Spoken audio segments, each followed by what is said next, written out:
Bem-vindo ao canal Multiverso 38, e hoje eu tô aqui só para comentar a respeito da campanha, né, do Catarse, essa última aí que a Mitos tá fazendo, né? Eu sei que para alguns pode parecer estranho, mas a Mitos já chegou a fazer no passado algumas campanhas, né? Se não me engano foram duas, né, antes dessa. E eu vou comentar a respeito dessa especificamente, mostrando, né, falando o que é essa campanha e qual material é esse, né, que a Mitos está utilizando o Catarse, né, como plataforma para poder lançar essa publicação. Pode não parecer, mas o Gary Gianni, eu acredito que seja conhecido, pelo menos o traço dele, por todo mundo que leu algum quadrinho, não só do nicho de super-heróis, mas algum quadrinho americano, né, estadunidense. A arte dele sempre esteve presente, né, em todo momento, principalmente nos materiais da Dark Horse. Na primeira aqui, a gente tem uma ilustração que é atribuída ao Conan, de umas, né, do que ele fez dos contos do Howard.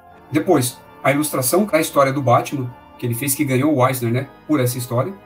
O Príncipe Valente, como ele fez tanto a arte quanto as capas, né? Ele assumiu logo depois que o criador se aposentou.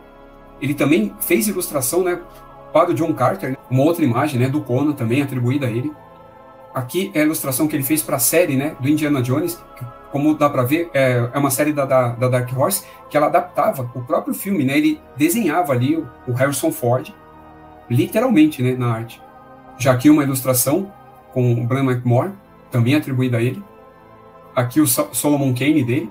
Eu acho que todas que a gente conhece foram feitas por ele, assim, de cabeça. Tirando o quadrinho, todas as ilustrações dos livros, eu acho que foram feitas por ele. Mais uma do Brian McMore, também para os livros. Aqui a capa, né, de um material que compila os contos, né, só do Brian McMore. Essa ilustração também que circulou por um bom tempo, sem a maior parte, pelo menos eu, nem fazia ideia de quem era a autoria, né, muito tempo atrás e tal. Essa outra ilustração classicaça aqui também, do Solomon Kane. Aqui é uma capa de uma Monster Man, quando ela voltou a usar esse nome, começou com Monster Man, depois mudou e aí voltou a se chamar assim. Eu deixei essa daqui só para a gente fazer uma ideia, né, da influência que ele teve. Ele também teve bastante dessa abordagem, né, Lovecraftiana, a gente consegue chegar desde as ilustrações que ele fez, né, das 20.000 Léguas Submarinas, e aqui a gente vê também desse universo, né, dos monstros dele, a aparência, né, do ser que vai influenciar bastante depois, né, Piratas do Caribe, toda a concepção, né, do próprio universo, né, ali do Piratas do Caribe. No caso, eu me refiro ao universo cinematográfico.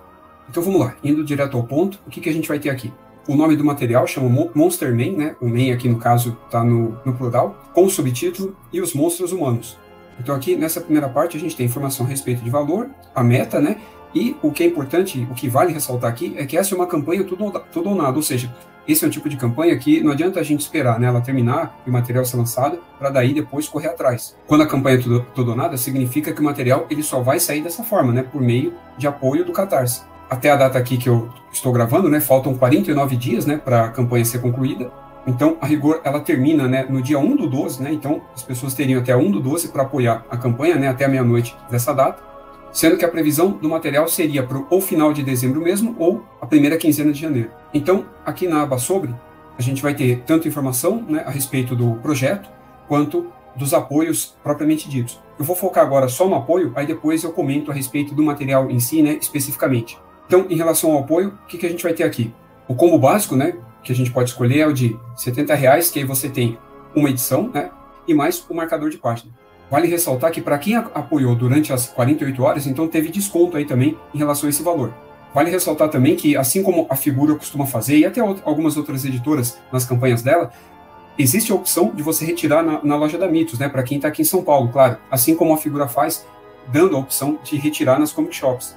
É o mesmo valor, só que aqui não vai haver frete. E aí, na sequência, né, os valores eles vão aumentando porque as recompensas vão ficando maiores. Então, além do marca-página e do próprio material, então você tem um pôster A3 com a ilustração, né, com a mesma imagem da capa.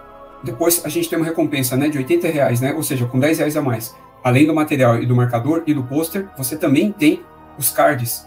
São 4 cards ao todo aqui. Depois tem a opção também de você, em vez dos 4 cards, né, você ter o card gigante. Depois a gente tem a completa aqui, né, que é o material, o marcador, mais o pôster A3, mais os 4 cards e o card gigante também, por R$90. E aí, por último, a gente tem aqui a maior das recompensas, né, chamada aqui de o colecionador de corpos, onde você tem, além de tudo isso que eu havia citado antes, né, que é do material, o marcador, os 4 cards e o card gigante, a gente vai ter, além do pôster A3 que reproduz a capa, a gente vai ter um outro pôster também, também A3, com uma outra imagem. Em relação às informações do material, então o que a gente vai ter aqui? Então a gente tem essa primeira ilustração, ainda na aba sobre aqui, já mostrando a arte, né, do autor, do Gary Gianni.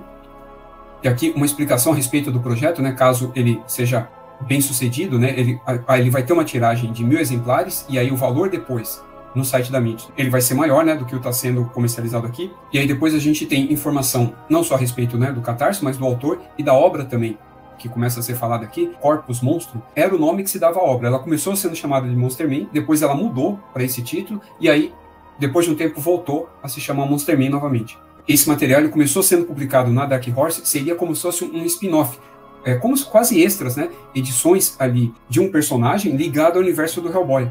Mas que, diferentemente dos outros, né, no começo, esse daqui ele não foi roteirizado pelo Mignola. Desde o começo, né, o artista e o roteirista aqui é o Gary Gianni. Aqui tem a reprodução da arte que ela aparece no card gigante, que aí mostra na arte do Gianni o Hellboy, e na sequência a gente tem toda a trajetória, que depois eu vou detalhar um pouco mais, a respeito do artista, né, do roteirista e artista. E aqui a gente tem mais da arte dele, né? Lembrando, né, que esse material, apesar da capa, ele é todo em preto e branco. Isso é algo que diferencia bastante, né, do material do Hellboy também. E ao final do projeto a gente tem informação a respeito das recompensas mesmo, né? O marca-página, o tamanho dele, o pôster em A3, né? O material como ele vai ser, então, capa cartão, offset, né? Miolo preto e branco, 156 páginas, né? E o tamanho dele 17 por 26. Os cards, né? Os menores aí, no caso, os 4, o tamanho deles, né? Que são as recompensas. O card gigante de 21, né, por 14,8 centímetros, que reproduz, né, a arte do encontro, né, dele com o Hellboy. O segundo pôster, né, que é exclusivo de um dos apoios, é uma arte pintada, colorida, assim, fenomenal. Ainda aqui na parte referente ao projeto, a gente tem bastante informação, né, a respeito não só da obra, né, mas a trajetória do artista, né, autor e artista também. E eu vou acrescentar aqui algumas informações. Ele começou como ilustrador para jornais, né, ele também fez adaptações de livros infantis.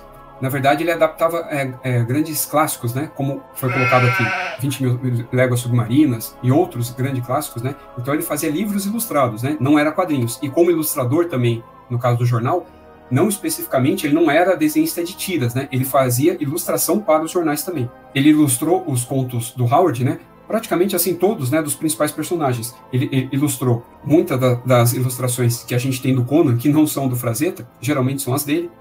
Solomon Kane também, ele que ilustrou, se não a maioria, eu acho que todas, né, foram ilustradas por ele. E as do Bram McMore também, que a gente via, às vezes na internet, não sabia de quem era. Isso há muito tempo atrás, quando a gente não tinha muita informação, e aí não dava para saber se era do Frazetta ou não, e quem que era aquele artista, né, que fazia aquele tipo de arte, também pintado. Ele também foi o segundo desenhista, né, do Príncipe Valente.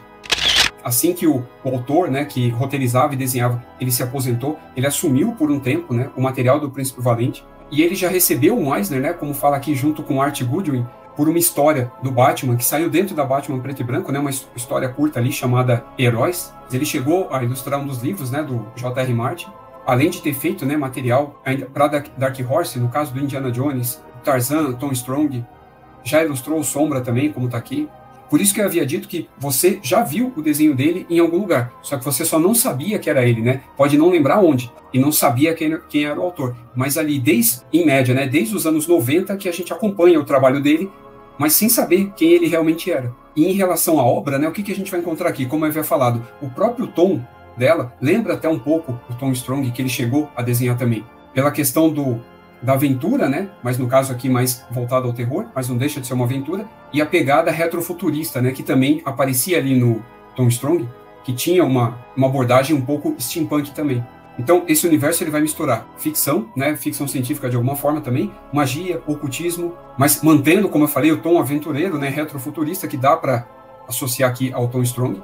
E ao mesmo tempo voltado para o terror, porque é um quadrinho, né, que saiu ali das aventuras, né, do Hellboy, se é que a gente pode chamar de aventura, mas do universo ali do Hellboy. Ele compartilha, né, desse universo. Então foi isso, pessoal. O objetivo mesmo era mostrar um pouco da campanha, né, falar quem era o autor, na verdade, lembrar todos vocês, que eu tenho certeza que em algum momento da vida você já viu alguma ilustração dele, mas não sabia de quem era, tanto da capa quanto do miolo. Ilustração de livro, eu acho que é por isso que a gente acaba não associando ele a alguém já conhecido, ao universo dos quadrinhos, porque durante boa parte da vida dele, ele acabou ilustrando mais livros, né, e jornais. Eu acho que a maior parte das publicações... Acho não, tenho certeza que a maior parte das publicações dele foram, né, voltadas para isso, foram nesse nicho e não tanto nos quadrinhos. Por isso das pessoas não associarem, né, o traço dele à figura, né, do artista. Bom, então foi isso. Espero ter ajudado vocês aí. Um grande abraço e até o próximo vídeo.